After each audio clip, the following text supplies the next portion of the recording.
Before the sun is out and before you hear the beautiful sound of the morning birds, you are hit with, yup, that's your 5 a.m. alarm letting you know that your day has just begun.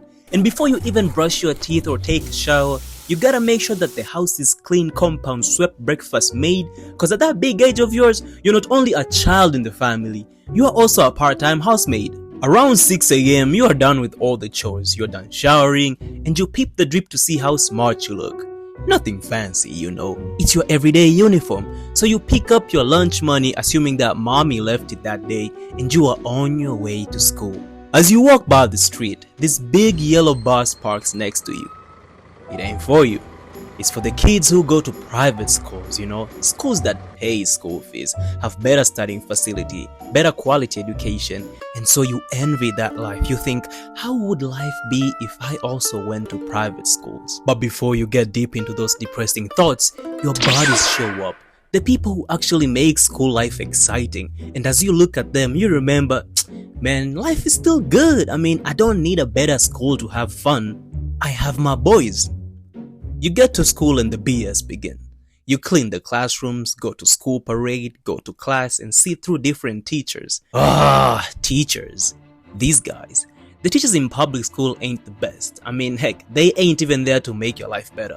All they do is yap around, roast y'all's life, teach a little, then leave you with assignments, pop quizzes, or just spend the entire session writing on the blackboard because apparently not all of you can afford textbooks, so you copy notes in order to read for yourself later at home. Sometimes teachers come with your test papers and they have to distribute them to y'all, ranking you from worst to best, and as every name is being called, you pray that yours is later, not because you care about the scores you got, but because with each name being called, the amount of leaks keep getting lesser and lesser. But you ain't the smartest, and you also ain't the dumbest, so eventually you get called, get your leaks, take your paper, and go sit down. Morning break comes by and these are the best, man. I mean, for once you get to go outside, man. You get to play with your friends, raise the girls, buy some food snacks like ground nuts, fried cassava, ice cream popsicles, the list goes on, and I gotta say, these foods ain't the healthiest,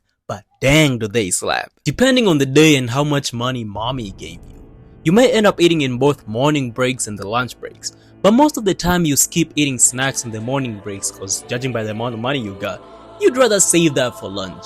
But one of your boys' mom loves him a little bit more, so his mom gives him a little bit more money, and instead of being a selfish bastard, he buys the whole gang popsicles. You all enjoy that, play a little bit more, then the bell rings to signal that it's time for class.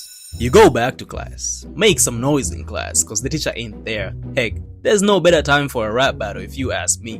But doing so gets you in the noisemakers list cause you sit in the backbench and the backbench has never beat the noise making allegations.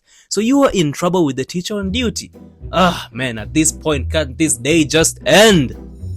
Finally, the bell you've all been waiting for is the 4 p.m. home time bell.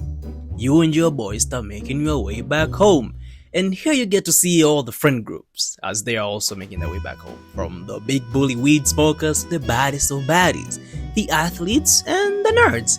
But you are 15, young and horny, so your entire group gravitates towards the ladies, not the baddies cause that's way out of your league. So you go for the cuties, you know, the 6, 7 out of 10 at best. But it doesn't take much long for you to realize that you suck at rizzing, so you fumble the bag. And what do you do after that? You spend the rest of your walk talking to the boys till you all split and everybody goes home. The moment you enter your house, you pray that your siblings have left some food for you, cause apparently they come back home earlier than you. I mean, they are younger, so school ends at 1 p.m. for them while you eat ends at 4. But today is your lucky day cause there is your leftover rice and beans with a cup of tea on the side. What more could you ask for? After your meal, you do the dishes, water your mom's garden, and around 7 p.m., mommy comes back home. You welcome her with a big smile. She makes you food as you do your homework, write notes, or study a little. She serves you all dinner, you all eat, pray, go to bed. And that right there is the average high school life of a student who goes to a public school in Africa.